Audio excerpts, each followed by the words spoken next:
Senhoras e senhores, vamos sentando, vamos tomando seus lugares aqui, vamos se concentrando, vamos respirando, porque hoje a gente tem um longo dia pela frente, tá?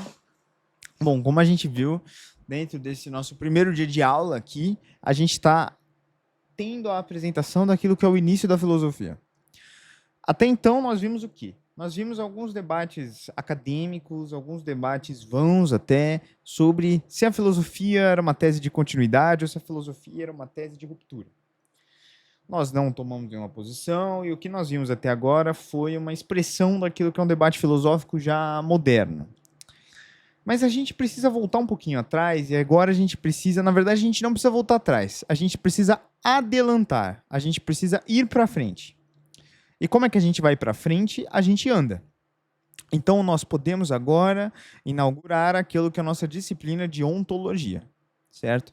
Agora nós, no nosso curso livre de filosofia do Instituto de Filosofia do Patrímio, eu, doutor Ernesto Licutan, professor contratado pelo Patrímio, vou apresentar para vocês como é que a gente funda a ontologia. Tá? Então a gente não vai mais se preocupar necessariamente com a questão da physis, as tantas, mas sim a gente vai se preocupar de fato com aquilo que compõe o ser.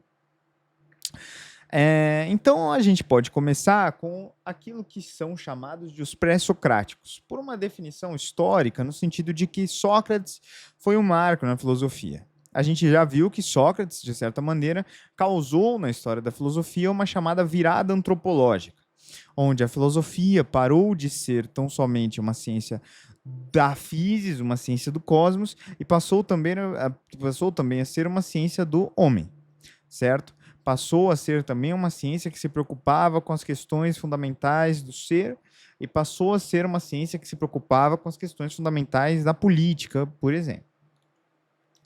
Mas a gente começa aqui, antes do Sócrates, com a escola de Mileto, que é a principal escola que envolve ali alguns dos principais pré-socráticos, como Anaxímenes, Anaximandro, Tales, as tantas.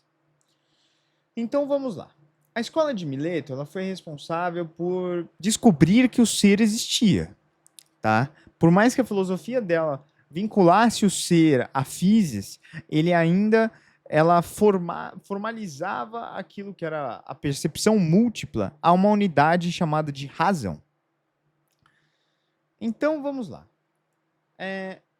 Cara, assim, a gente precisa começar entendendo uma coisa.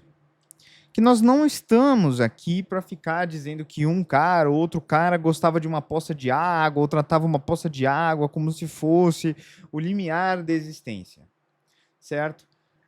A gente precisa entender que os milesianos, eles não devem ser observados como mero observadores da natureza, ou como meros meteorologistas primitivos, como estúpidos que vislumbravam a natureza de uma forma tonta, né? Como especuladores. Na verdade, eles representavam uma coisa muito mais profunda, como a gente já viu, que era uma ruptura de uma visão de mundo baseada no mito e baseada naquela interpolação externa que a gente viu com Homero.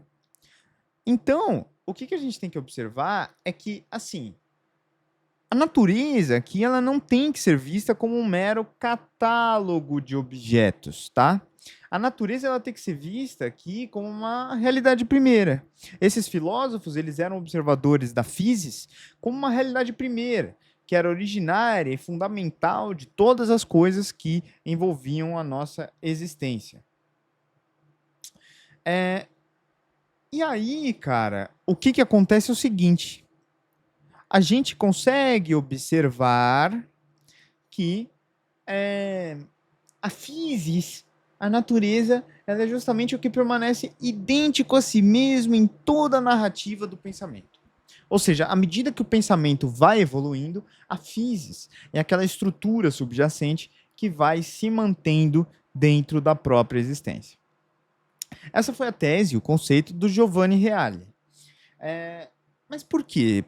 Por que, doutor Ernesto? Por que você está tratando o Giovanni Reale como esse vetor? Porque essa é uma estrutura que eu penso também. Tá? É uma estrutura que ela é concomitante dentro da história da filosofia. Esses primeiros filósofos, eles observavam que a realidade do mundo ela era constituída por um elemento primordial. Este elemento primordial era a physis, tá? Então vamos lá. O que a gente precisa entender nessa aula de hoje, então, vai ser o nosso salto ontológico, certo? Como é que a gente vai de vislumbrar as coisas dispersas para procurar o fundamento do ser? Para isso, a gente precisa entender o conceito de arqué. Arqué, para Aristóteles, ele não é apenas o início temporal, aquilo que veio antes de todas as coisas, mas é o princípio fundante dessas coisas. Para Aristóteles, portanto, existe uma tríplice função da arqué para os pré-socráticos. Se você está em dúvida de onde que veio esse Aristóteles aqui, se a gente está analisando Aristóteles, não. A gente não está analisando Aristóteles. Uma grande parte do que nós conhecemos sobre os pré-socráticos adveio da obra de Aristóteles e adveio de filósofos modernos que comentaram essas obras, tá? Então, a gente precisa voltar um pouquinho naquilo que são os comentadores principais dos pré-socráticos para a gente entender como é que esses filósofos pensavam o mundo. Então, quando a gente para ver o conceito de arqué, a gente não está vendo uma definição estanque como é a definição de um pistilo na botânica, como é a definição de um mouse na computação, sei lá. A gente está vendo aqui uma definição estruturada e comentada com base naquilo que foi a doxografia, com base naquilo que foram os relatos fragmentários de várias opiniões e de várias construções filosóficas ao longo de muitos e muitos anos, tá? Então a gente precisa ver como Aristóteles via os pré-socráticos. Então isso aqui é uma visão anterógrada, tá? Uma visão retrógrada, perdão, não anterógrada. Uma visão retrógrada que Aristóteles propõe, uma visão que olha para trás, que Aristóteles propõe para os pré-socráticos. E aí ele observa que os pré-socráticos, eles tratavam a arqué como se fosse uma tríplice função. Primeiro, ela é a fonte, ela é de onde tudo brota. Segundo, ele dizia que para os pré-socráticos, ela era a foz, era para onde tudo retorna, então é como se fosse um ciclo, tá?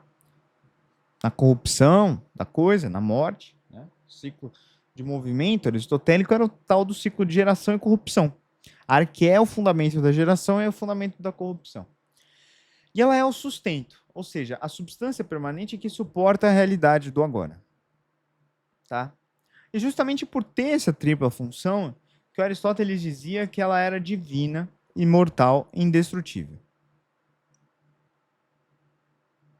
Mas é muito importante a gente notar que essa divindade, imortalidade, indestrutibilidade da arqué não era compartilhada com os homens de maneira alguma. Diferentemente do Deus cristão, por exemplo, que é extremamente antropomorfizado. O Deus cristão ele é extremamente antropomorfizado. Ele é um Deus com características humanas. A arqué, para os gregos, não apresenta essas características. E Tales, né? Tales de Mileto. Vamos lá, então, para o nosso primeiro grande movimento filosófico.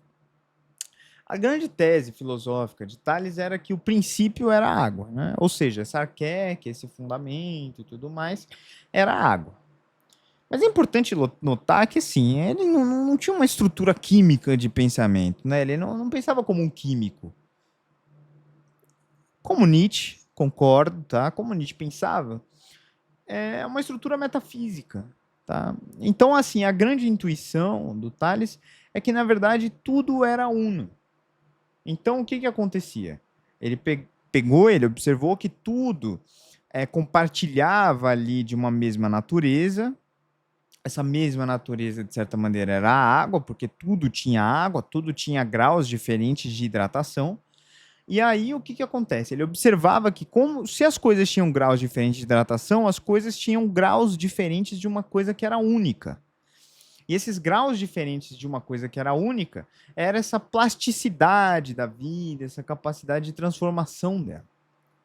Então, as coisas têm graus diferentes de plasticidade, de capacidade de transformação e tem uma essência compartilhada. Essa essência compartilhada pode ser vista metaforicamente como a água, tá? E justamente por isso ele observa que tudo está cheio de deuses, certo?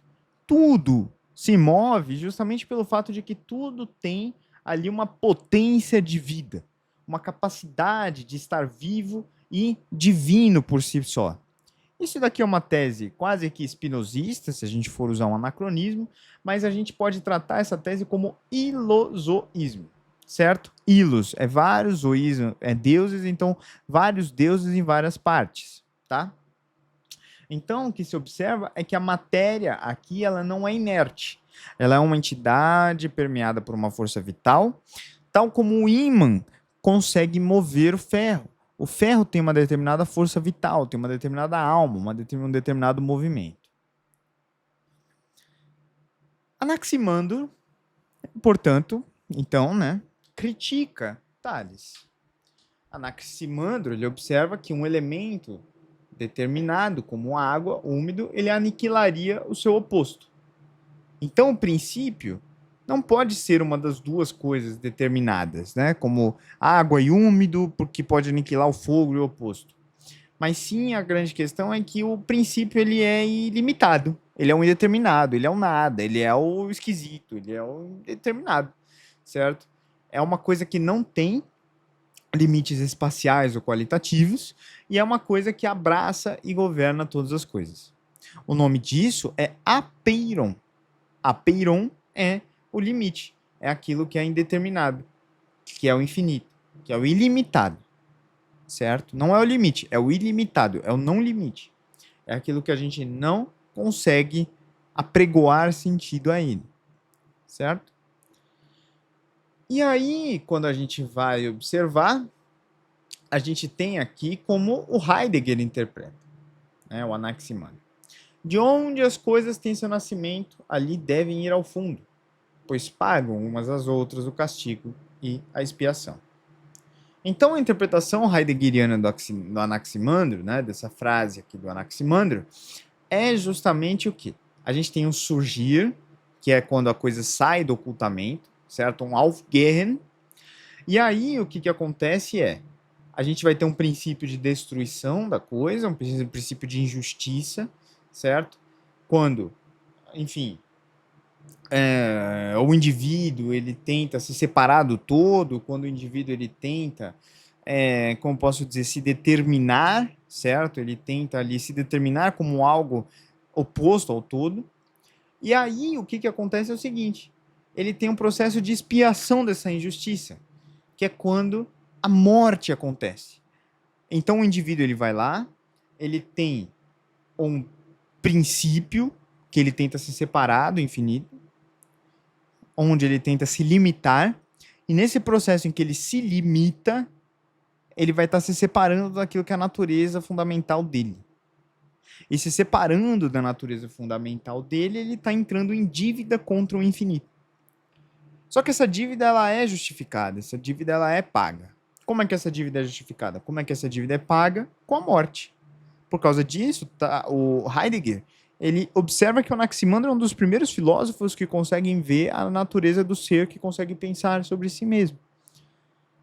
É um dos poucos que consegue verificar a verdadeira natureza do Dasein, que é o ser aí, o ser que pensa sobre si mesmo. E por quê? Porque ele meio que trata, né? Ele observa que o ser ele não consegue se dissociar daquilo que é a caoticidade, o ilimitado, o indeterminado. Então, quando ele morre, ou seja, quando ele é para a morte, ele consegue se definir, tal como o Dasein se define. E o Anaxímenes? Para o Anaxímenes, o infinito, né, é o princípio, certo? É um princípio, só que ele não é indeterminado como o apeiron. Para o Anaxímenes, o princípio é o ar. O ar ele é infinito, mas ele é determinado. A gente consegue ver o ar, certo? Então, o ar ele é justamente essa entidade invisível, essa entidade próxima do incorpóreo, esse grande sustentáculo da vida, que pode ser chamado também de sopro da vida, o pneuma. Assim como nossa alma é ar, o sopro abarca todo o cosmos, certo? Então, o Anaxímenes, o que ele faz? Ele não retrocede aquele materialismo brutalista do Tales, né? Ou seja, aquele materialismo de que o princípio é água, de que o princípio pode ser determinístico. princípio ainda é indeterminístico, de certa maneira, né? Não, na verdade, o princípio ele vira determinístico, só que ele não vira puramente determinístico. Ele tem um princípio de ilimitação. Para Tales, existia o ilimitado, que era o limitado, que era a água. Aqui, ó, a gente tem o infinito, o ilimitado, que é o ar, mas ele é determinado. Então, ó, ele responde à pergunta do Anaximandro: como é que o Apeiron se transforma nas coisas? E como é que é o grande mecanismo da realidade para o Anaxímenes? Para o Anaxímenes, a grande inovação está na dinâmica da transformação. Então a gente vai ter alguns grandes processos, né, para o Anaxímenes. A gente vai ter aqui o ar que se torna fogo, e depois um processo chamado de rarefação, e depois a gente vai ter aqui um processo de condensação, onde o ar se torna vento, nuvem, água, terra e pedra. Certo? Então, o que a gente observa é que existe uma lei ontológica para o Anaxímenes, onde uma mudança de quantidade gera uma mudança de qualidade, onde variações de densidade, que são quantitativas, geram mudanças de qualidade. Então, a gente vê aqui, por exemplo, o ar se tornando fogo. Então, quando a coisa se torna rarefeita, é como se você estivesse diminuindo, na verdade, aumentando a densidade da coisa. Você estivesse concentrando o ar em uma matéria, chamada fogo. E aí, no momento em que você concentra o ar nessa matéria chamada fogo, esse ar vai lá, por exemplo, e é isso. Ele pode se transformar no fogo que vai transformar as outras coisas. E aí, por outro lado, o ar ele pode se tornar vento. O vento vai se condensando, vai se tornando nuvem. A nuvem vai se condensando, se torna água. A água vai se condensando, se torna pedra. Se torna terra, vai se condensando, que se torna pedra. Então, isso daqui é uma grande racionalização do devir, né? Isso aqui, então, é uma grande racionalização do vir a ser, da transformação. É isso que se observa dentro da filosofia anaximênica. O Anaxímenes ele propõe essa lei ontológica que é muito importante e que fundamenta muitas grandes partes da filosofia. Então, qual foi o legado dessa escola de Mileto, né? O legado dessa escola de Mileto foi justamente o nascimento do Logos. A gente tem aqui a superação de um caos mítico, né, pela ordem racional. A gente observa que há uma tríade de descoberta vinculada por Tales, Anaximandro e Anaxímenes. Tales, a realidade tem um fundamento único, o princípio de que tudo é uno. Anaximandro, a existência é uma tensão entre o finito e o infinito, a ideia daquela justiça cósmica que eu tinha citado para vocês. Né? Então a gente precisa do infinito para que a gente possa ser finito, como Heidegger coloca depois. E a gente tem aqui o Anaxímenes, que diz que a transformação segue leis racionais, que é aquela lei ontológica. Alterações quantitativas geram alterações qualitativas. E a gente consegue observar processos observáveis no Anaxímenes. Então há um mecanismo de transformação aqui dentro da filosofia de Anaxímenes. Então, a descoberta desse problema do uno e do múltiplo é o primeiro passo para a ontologia fundante da filosofia ocidental. Beleza? Muito obrigado. Se inscrevam aqui no canal. É isso aí. Obrigado, muito obrigado. Gostei muito de ter vocês na aula, mas considerem-se liberados. Obrigado.